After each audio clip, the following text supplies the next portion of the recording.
এখন আমরা দশম শ্রেণীর কোষে দেখি 20 13 দাগের অঙ্কটি সলিউশন করব। দেখো অঙ্কটি রয়েছে কোন চতুর্ভুজের তিনটি কোণের পরিমাপ যথাক্রমে π/3, 5π/6 ও 9 ও 90 ডিগ্রি হলে চতুর্থ কোণটির ষষ্ঠী ও বৃত্তীয় মান হিসাব করে লিখি। তো দেখো এখানে একটি চতুর্ভুজের কথা বলা হয়েছে যেখানে তিনটে কোণের পরিমাপ দেওয়া রয়েছে। এখানে দেখো দুটি ষষ্ঠিক মান দেওয়া রয়েছে, দুটি কোণের ষষ্ঠিক মান আর এই বৃত্তীয় মান আর একটি কোণের বৃত্তীয় মান দেওয়া রয়েছে এবং চতুর্থ যে কোণটি সেই কোণটির ষষ্ঠিক আর বৃত্তীয় উভয় মানই বের করতে হবে।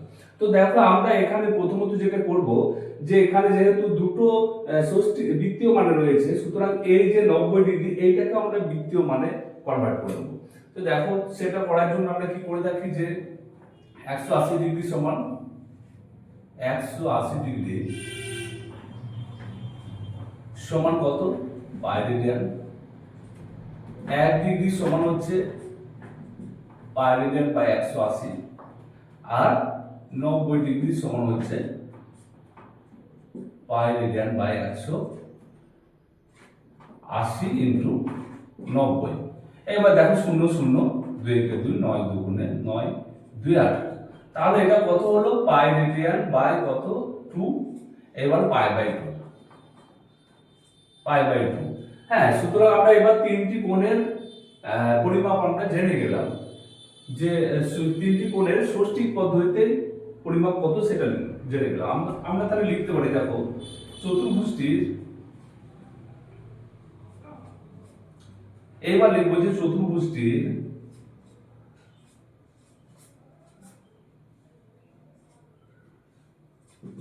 তিনটি কোণের সমষ্টি, তিনটি কোণের সমষ্টি সমান কি হবে? দেখো যে তিনটি কোণ আমরা জেনেছি সেই তিনটি কোণের সমষ্টি করে নেব আমরা। কত? এইটা রয়েছে π/3 প্লাস তারপরটি রয়েছে কত? 5π/6 আর তারপরে আমরা 90 ডিগ্রি আছে যেটা আমরা বৃত্তীয় মানে বের করলাম, সেটা হচ্ছে প্লাস কত? π/2। দেখো সমান লসাগু করব। লসাগু কত হবে? 6 3 3 6 2। দেখো 2 পাতে 3 দুগুণে 6 2 কে 2 3 3 কে 3 3 কে 3, তাহলে কত হলো? 3 2 6। আর ম্যাক্সিমামটা এখানে দেখেই বোঝা যাচ্ছে, কিন্তু আমি করে একটু দেখালাম। দেখো এখানে কত হলো? তাহলে আমাদের লসাগু হলো 3 2 6। এবার দেখো, এবার 6 কে কত দিয়ে 3 দিয়ে ভাগ করব? 2 হয়, তাহলে 2 এর সঙ্গে পাই গুণ করে 2 পাই প্লাস 6 কে 6 দিয়ে ভাগ করলে 1, তার সঙ্গে 5 পাই গুণ 5 পাই প্লাস 6 কে 2 দিয়ে ভাগ করলে 3, তাহলে 3 পাই। তাহলে সবগুলো যোগ করে দেব। 5 আর 3 8, 8 9 10, 5 আর 2 7 আর 3 10, এখানে 10 π/6। এটা কাটাকাটি করে নেব, কত হচ্ছে? কাটাকাটি করে এখানে লিখছি আমরা। দেখো 3 2 6 আর 5 2 10, তাহলে হলো 5π/3। এইটা আমাদের সমষ্টি হলো। আমাদের এই নিচে লিখতাম কিন্তু আমি সাইডে লিখে দিলাম। হ্যাঁ, আমাদের দেখো 5π/3।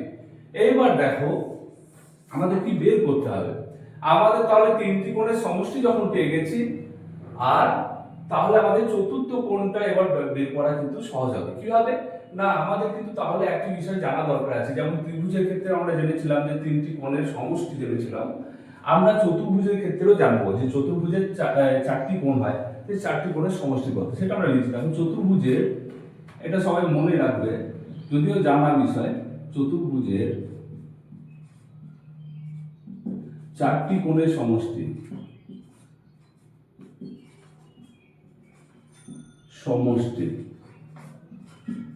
কত আমরা জানি? 360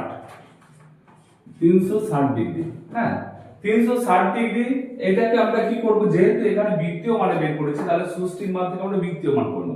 এখানে করে নিচ্ছি। দেখো তাহলে 360 মানে হচ্ছে 180 দিয়ে 360, তাহলে 180 ডিগ্রি সমান হচ্ছে পাই রেডিয়ান। তাহলে 180 ডবল হচ্ছে 360, তাহলে পাই রেডিয়ান ওটা 2 পাই রেডিয়ান হয়ে যাবে, ডবল হয়ে গেলে 2 হয়ে যাবে। তাহলে 180 মানে আমরা জানি পাই রেডিয়ান।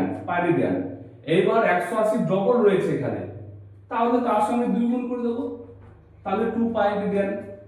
তাহলে 2 পাই রেডিয়ান হচ্ছে চতুর্ভুজের 4টি কোণের সমষ্টি। এইবার অতএব লিখব চতুর্ভুজের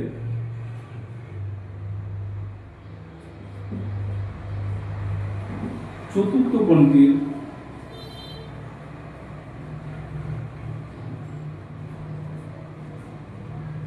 বৃত্তীয় মান।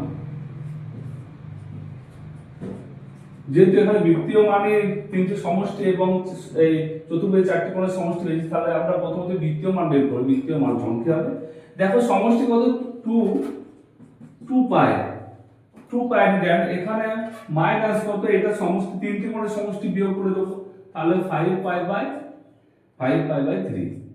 তাহলে এখানে দেখো লসাগু কত হচ্ছে 3, তাহলে 3 2 6 পাই মাইনাস এখানে 3 3 মিলে যাচ্ছে 5 পাই, সমান হচ্ছে 6 থেকে 5 বাদ দিলে 1 পাই হয়, 1 লেখা দরকার নেই 1, তাহলে পাই বাই 3। হ্যাঁ, তাহলে বৃত্তীয় মান পেয়ে গেল আমরা কত, পাই বাই 3। এবং তাহলে ষষ্ঠিক মান কত হবে, ষষ্ঠিক মান হচ্ছে এখানে পাই বাই 3 আছে, পায়ের মান বসিয়ে দিই কত, 180 3। হ্যাঁ, 180 ডিগ্রি, তাহলে 3 6 18 0 60 ডিগ্রি।